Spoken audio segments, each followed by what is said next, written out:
원장님, 주변에 어깨 통증으로 고생하시는 분들이 많으신데요. 흔한 원인이 뭘까요? 어깨 통증의 원인은 정말 많은데요. 임상에서 자주 보이는 원인을 살펴보면 첫 번째가 충돌 증후군이에요. 어깨를 돌릴 때 소리가 뚝딱뚝딱 하거나 덜컥거리는 증상이고요. 회전근개 파열 같은 경우에는 충돌 증후군이 반복되면서 파열까지 진행되는 경우나 아니면 운동하다가 넘어지시면서 나타나는 경우가 있고요. 석회성 건형 같은 경우에는 회전근개 주변에 석회가 끼는 현상이에요. 석회가 끼면은 움직일 때 이쪽도 같이 파열이 진행될 수는 있거든요. 그리고 점액낭염인데, 점액낭염 같은 경우에는 저녁 때 주무실 때 좀 아파요. 증상이 약간 좀 급성으로 나타나는 경우인데요. 어깨 관절을 둘러싼 점액낭에 염증이 있는 경우를 말하고요. 보시기에는 아시는 것처럼 유착성 관절낭염으로 표현하는데 팔이 잘 안 올라가고 뒤로 돌리기도 힘들고 보통 이제 50세 이후에 나타나는 경우가 흔합니다.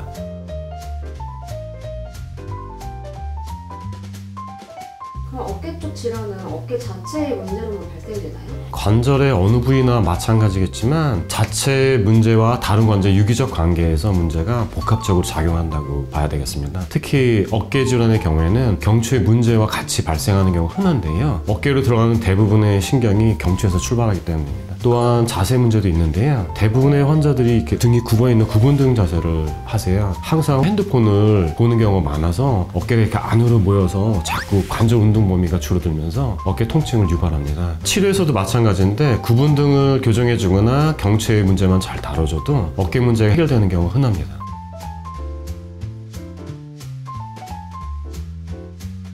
그럼 어깨 자체의 문제일 때와 다른 관절과의 유기적 관계에서 발생하는 통증은 치료법도 다른가요?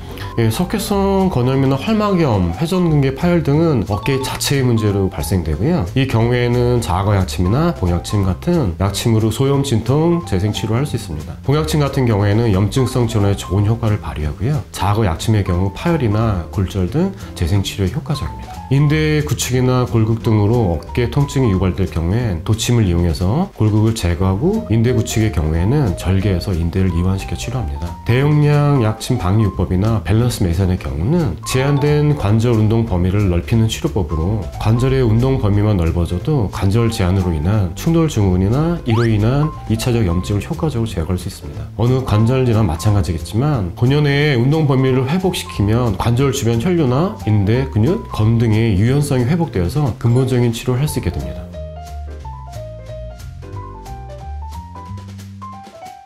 그럼 어깨를 돌릴 때 뚝뚝거리는 소리가 들리는데 이런 걸 충돌 증후군이라고 하나요? 어깨 관절에서 충돌이 일어나면 당연히 소리가 들릴 수 있는데요. 소리가 안 나더라도 관절과 회전근개 사이, 관절과 관절 사이, 뼈와 건 사이 등등에서 충돌이 일어나고요. 충돌이 일어나면 조직에 염증이 유발되고 반복될 경우에 힘줄이 파열까지 일어납니다. 회전근개 파열이나 관절 와순 파열, 상완 이두근 파열 등도 모두 충돌 증후군이 반복돼서 일어나는 경우고요. 충돌 증후군은 어느 관절이나 일어날 수 있고요. 관절면이 좁아질 경우엔 관절 운동 범위가 줄어들 경우에 흔하게 나타납니다. 대용량 약침 방위요법이나 밸런스 매선을 통해 효과적으로 치료가 가능하고요. 파열 재생과 염증 치료와 더불어 반드시 관절 운동 범위를 회복시켜야만 재발 없이 치료가 가능합니다.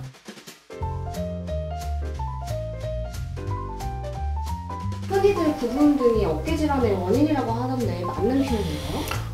요즘 분들은 거의 책상에서 업무 보시는 분들이 많고요. 핸드폰 사용이 흔하다 보니까 고개 이렇게 아래로, 팔은 안으로 모은 상태를 유지하는 분들이 많습니다. 등이 둥글게 보이는 걸 구분등이라고 하는데 대부분 어깨가 안쪽으로 말리고 머리가 앞쪽으로 굽은 상태를 말합니다. 이런 자세에선 어깨 전방 근육들이 단축되고 등 쪽 근육들이 이완되면서 어깨 관절 운동 범위가 현저히 줄어들게 되는데요. 관절 운동 범위가 줄어들면 당연히 충돌 증후군이 생길 거고요. 뼈와 뼈 사이에 있는 연부 조직들, 특히 힘줄과 활막 등이 충돌로 손상되면서 염증도 생기고 심하면 파열까지 일으킬 수 있습니다. 직업적 특성이나 자세 문제로 유발되지만 반복적으로 이완시켜주는 스트레칭 운동은 되게 좋은 예방법입니다. 그러면 이완시켜주는 스트레칭은 어떤 게 있을까요?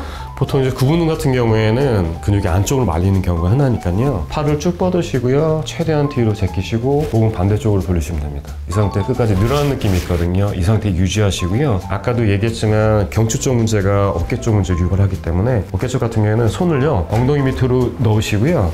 손을 반대쪽 목쪽에 넣고 쭉 당기시면 되세요. 하나 하고요. 방향을 바꾸셔야 돼요. 뒤쪽으로 하셔서 하시고 최대 전방 쪽으로 해서 하시고, 이 정도만 하셔도 충돌 증후군 같은 경우 예방이 잘 되는 편입니다.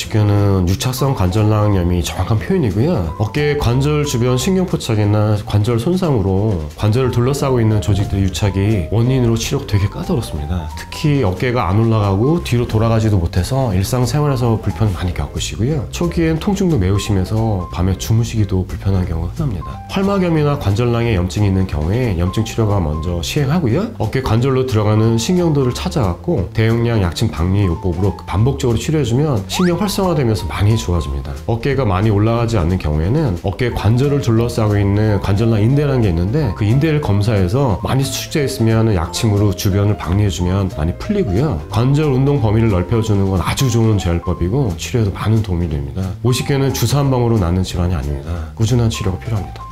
어깨 질환은 통증도 문제지만 활동성을 현저하게 떨어뜨립니다. 일상생활의 불편함도 많이 크고요. 일상적으로 해주는 스트레칭이 질환을 예방하는 데 많은 도움이 됩니다. 간단하지만 어떻게 보면 가장 중요한 치료법이 아닐까 싶습니다. 어떤 병이든 초기에 잡아주는 게 제일 좋은 치료법이고요. 아프다 싶으시면 참지 마시고 미리 한의원에 방문해서 검사하고 치료하는 게 치료의 지름길입니다.